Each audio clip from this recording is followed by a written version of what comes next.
अस्सलाम वालेकुम। एक अच्छी किताब के साथ एक अच्छी प्लानिंग का होना बहुत ज़रूरी है। इस बात पे तवज्जो देने की ज़रूरत है कि जब भी आप क्लास में कोई चैप्टर स्टार्ट करवाएं, किताब को शुरू करें, तो आपकी प्लानिंग क्या है, आपने उस चैप्टर को किस तरह डिवाइड किया है। और ये डिवीज़न इसलिए ज़रूरी है ताकि आपके ऑब्जेक्टिव्स पूरे हो सकें, उस सबक को पढ़ाने के, उस किताब को पढ़ाने के। तो जब कभी हम क्लास में कोई चैप्टर स्टार्ट करते हैं तो सबसे पहले बारी आती है मोटिवेशन की, यानी कि आमादगी की। आप बच्चे की तवज्जो अपनी तरफ मरकूज़ करते हैं। जो सबक, जो चैप्टर आप स्टार्ट कर रहे हैं, उसके हवाले से जिस थीम पे, जिस लाइफ स्किल पे, जिस ज़िंदगी गुजारने की महारत पे वो सबक, वो चैप्टर लिखा गया है, उससे मुताल्लिक आप कुछ एग्जाम्पल्स, कुछ मिसालें देते हैं क्लास में। कोई वाक़या शेयर करते हैं, कोई किस्सा शेयर करते हैं, ताकि ऑटोमेटिकली बच्चे का जहन, बच्चे की तवज्जो आपके मौजू की तरफ खुद ब खुद आ जाए। तो हर चीज़ के लिए सबसे पहले मोटिवेशन बहुत ज़रूरी है। पहले मोटिवेट किया जाता है अपने चैप्टर के टॉपिक की जानिब, उसकी थीम की जानिब, उसके बाद आप क्लास में अपने चैप्टर को स्टार्ट लेते हैं। और जब क्लास में चैप्टर स्टार्ट किया जाता है तो सबसे पहले बारी आती है न्यू वर्ड्स की, यानी कि नए अल्फाज।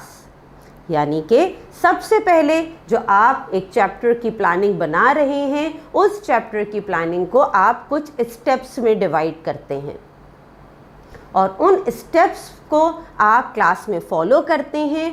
क्लास की मुनासबत से उन स्टेप्स के दिनों में फ़र्क हो सकता है, यानी कि क्लास 1 और क्लास 2 में एक सबक 12 दिन में मुकम्मल हो रहा हो, और आगे बड़ी क्लासेस में 3, 4, 5 में वही 12 दिन में होने वाला सबक 10 दिन, 8 दिन पे चला जाता है।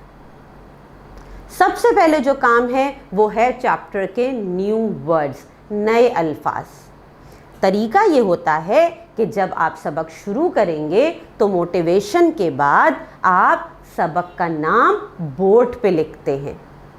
सबक का नाम बोर्ड पे लिखते हैं, सबक के नाम को पढ़ाया जाता है, 3 दफ़ा टीचर पढ़ती है और फिर 2 दफ़ा बच्चे आपके साथ उसे रिपीट करते हैं।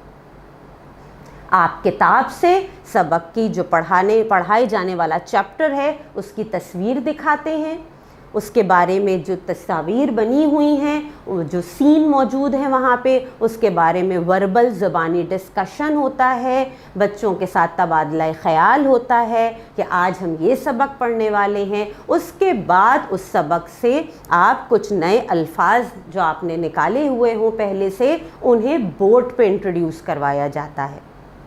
तरीका ये होगा कि जो नए अल्फाज लिए गए हैं उन अल्फाज को आप बोर्ड पे लिखेंगे, उन न्यू वर्ड्स को, और हर वर्ड को, हर नए अल्फाज को 3 दफ़ा पहले टीचर पढ़ेगी और फिर 2 दफ़ा बच्चे उसके साथ उसे रिपीट करेंगे। उसके बाद उन नए अल्फाज का मतलब समझाने के लिए हम सेंटेंस मेकिंग करते हैं, यानी हर लफ्ज़ का, हर न्यू वर्ड के कम अज़ कम 3 ज़बानी जुमले बनवाए जाते हैं और इसमें आप बच्चों को अपने साथ शामिल रखते हैं और फिर कोई एक जुमला टीचर बोर्ड पे लिख देती हैं। इस तरह तमाम न्यू वर्ड्स इंट्रोड्यूस करवाए जाते हैं और हर लफ्ज़ के ज़बानी जुमले बनवाए जाने के बाद एक जुमला बोर्ड पे लिख दिया जाता है और फिर बच्चों से आखिर में कहा जाता है कि अब आप इन न्यू वर्ड्स को अपनी कॉपी में लिखेंगे और इन न्यू वर्ड्स के एक एक जुमले बनाएंगे। इस तरह से बच्चे न्यू वर्ड्स को पढ़ना भी सीख जाते हैं और जुमले बनाने की मश्क से, सेंटेंस मेकिंग की वजह से वो साथ साथ इन न्यू वर्ड्स का ऑटोमेटिकली मतलब भी समझ जाते हैं। तो इस तरह से आपकी लेसन प्लानिंग का सबसे पहला स्टेप होता है न्यू वर्ड्स। और अब आप वीडियो में देखेंगे कि इन न्यू वर्ड्स को क्लास में किस तरह करवाया जाता है। शुक्रिया। अस्सलाम वालेकुम जी, मेरे नन्हे मुन्ने प्यारे प्यारे दोस्त, कैसे हैं? ठीक ठाक है, मज़े से हैं? क्या कर रहे हैं जनाब? क्या हो रहा है? खेल रहे हैं, कूद रहे हैं, मज़े कर रहे हैं, साथ साथ पढ़ भी रहे हैं, पिछला काम दोहरा रहे हैं। जी जनाब, काफ़ी रिवीजन हमने कर लिया है, हमने पिछला काम काफ़ी दोहरा लिया है, अच्छे से दोहराया है और हमें समझ में आया है कि रिवीजन कितना ज़रूरी है।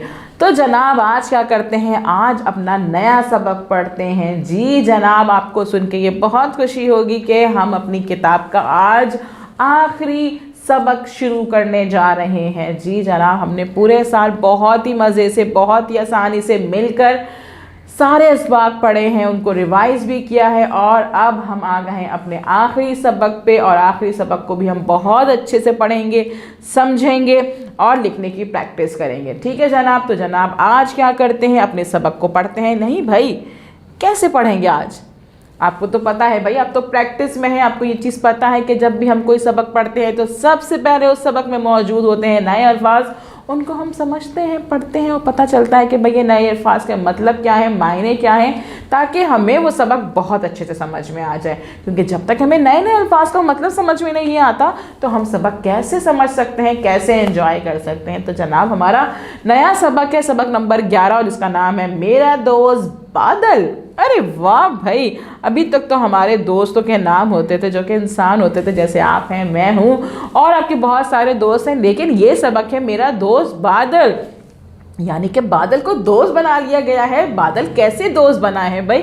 ये कहानी तो बहुत मज़े की लग रही है, ये सबक बहुत मज़े का लग रहा है और मेरा दिल चाह रहा है मैं फ़ौरन से ये सबक सुन लूँ, लेकिन भाई थोड़ा सा इंतज़ार करना पड़ेगा। पहले हमने नए अल्फाज को समझना होगा ताकि हमें ये सबक अच्छे से समझ में आ जाए। तो जनाब आज क्या करते हैं, इस सबक में मौजूद नए अल्फाज को पढ़ते हैं, समझते हैं और उसको जुमलों में इस्तेमाल करते हैं ताकि ये नए अल्फाज अच्छे से समझ में आ जाएँ। ठीक है जनाब, तो पहला लफ्ज़ है हमारा भाप। भाप भाप भाप क्या होती है भाई? जल्दी से सोचो सोचो सोचो और मुझे बताए भाप क्या होती है। गरम हवा। गरम हवा जैसे कि जब आप चाय बनाती हैं, मम्मा चाय बनाती है ना, तो आपकी करेतली में से क्या होती है, भाप निकलती है, धुआं सा निकलना शुरू हो जाता है ना। और अगर उस पर आप हाथ रखिएगा मत, अगर हम आपके करीब जाते हैं तो हमें लगता है कि वो गरम गरम सी है, गरम गरम सी हवा है ना, तो उसे हम कहते हैं भाप। भाप जो कि गर्म हवा धुएं की शक्ल में निकले उसे कहते हैं भाप। इसको हम जुमले में इस्तेमाल कर सकते हैं। इसका जुमला हम क्या बना सकते हैं, भाप से हाथ बहुत ज़ोर से जलता है। जी जनाब, जब भी मैं कह रही हूँ कि भाप को हाथ मत लगाइएगा, केतली के पास नहीं जाइए, क्योंकि भाप से हाथ बहुत ज़ोर से जलता है। पानी से गर्म भाप निकल रही थी। जब पानी बॉईल करते हैं, खाना पकाते हैं, तो उसमें से भाप निकल रही होती है। पानी से गर्म भाप निकल रही थी। भाप से मरियम का हाथ जल गया। भाप से मरियम का हाथ जल गया। जी जनाब, आप इनमें से कोई भी जुमला अपनी कॉपी पे लिख सकते हैं, चाहे तो कोई नया जुमला बना लीजिए। जी जनाब, बादल। बादल बादल बादल कहते हैं अंबर को, यानी कि जो ऊपर हमारे आसमान है उसमें बादल बने हुए होते हैं, उन्हें कहते हैं हम बादल। बादल जो बारिश बरसाने के लिए बनते हैं, जब बहुत सारे बादल आ जाते हैं तो हमें लगता है कि बस बारिश होने वाली है, क्योंकि बादलों में होता है बहुत सारा पानी, है ना भाई।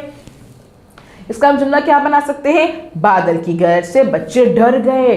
जब बारिश होने वाली होती है तो बादल गरजते हैं ना, कितनी तेज आवाज आती है, तो हम डर जाते हैं, तो हम क्या कहते हैं यहाँ पे, बादल की गरज से बच्चे डर गए। काले बादल से मौसम अच्छा हो गया। काले बादल से मौसम अच्छा हो गया। जब काले काले बादल होते हैं तो फिर लगता है कि बस बारिश होने ही वाली है, बहुत अच्छा सा मौसम हो जाता है ना भाई। बादल की वजह से बारिश हो गई।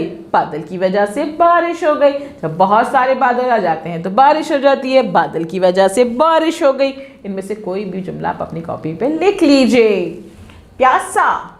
प्यासा प्यासा कौन होता है जी, जिसे पानी की ख्वाहिश हो, उसे प्यास लग रही हो, है ना भाई।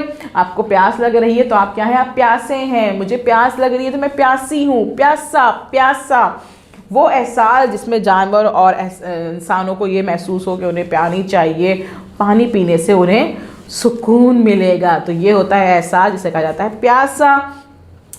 इसका जुमला हम बना सकते हैं, प्यासे को पानी पिलाना सवाब का काम है। कुत्ता बहुत प्यासा था, इसने खूब पानी पिया। प्यासे को पानी पिलाना सवाब का काम है या सवाब है। कुत्ता बहुत प्यासा था, इसने खूब पानी पिया। खेल कर बच्चों ने इतना पानी पिया जैसे बहुत प्यासे हों। खेल कर बच्चों ने इतना पानी पिया जैसे बहुत प्यासे हों। कोई भी जुमला अपनी कॉपी पे लिख लीजिएगा। मुस्कुराना, जी एक होता है हंसना, जोर जोर से हंसना, एक होता है मुस्कुराना, दबी दबी हसीन थी, हल्के से मुस्कुराना। जो इंसान बगैर आवाज़ के हंसता है, इसकी हल्की सी हंसी को मुस्कुराना कहते हैं, जो ज़ोर ज़ोर से नहीं हंसता। ठीक है जनाब। मनाहिल मुस्कुराकर अम्मी को देख रही थी। मनाहिल मुस्कुराकर अम्मी को देख रही थी। मुस्कुराना अच्छी बात है, मुस्कुराते हुए बच्चे सबको अच्छे लगते हैं। कोई भी एक जुमला अपनी कॉपी पर उतार लीजिएगा। बारिश, मीना बरसाना, पानी बहना, आसमान से गिरते पानी को बारिश कहते हैं। बारिश हो रही है, पानी बरस रहा है आसमान से, इसे बारिश कहते हैं। बारिश अच्छी लगती है, बच्चे बारिश में खूब खेल रहे थे। तेज़ बारिश से पौधे साफ हो गए। तेज़ बारिश से पौधे साफ हो गए। कोई भी एक जुमला अपनी कॉपी पर उतार लीजिएगा। मज़ा, लज्जत, मज़ेदार, जिसमें खुशी महसूस हो उसे कहते हैं मज़ा। मौसम अच्छा, कोई जगह अच्छी हो, कोई खाना बड़े मज़े का बना हुआ उसे कहते हैं लज्जत आ गई है, मज़ा आ गया, खुशी महसूस हो गई है।